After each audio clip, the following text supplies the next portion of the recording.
We're getting beamed pretty hard right now. And like, my ears ring loud and my skin crawls and the bugs come jumping off the floor somewhere because they just freak out if there's anything around. The neighbor's dog barks. The wind begins to blow. And grisly ghouls from every tomb are closing in to seal your doom. And though you fight to stay alive, your body starts to shiver. For no mere mortal can resist the evil of the thriller. Yeah. It's kind of a full moon.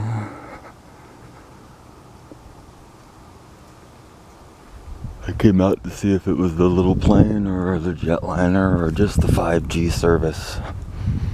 Because, you know, with enough 5G panels, you can put a resonant ball of energy in any specific point you want it to be. Isn't that neato?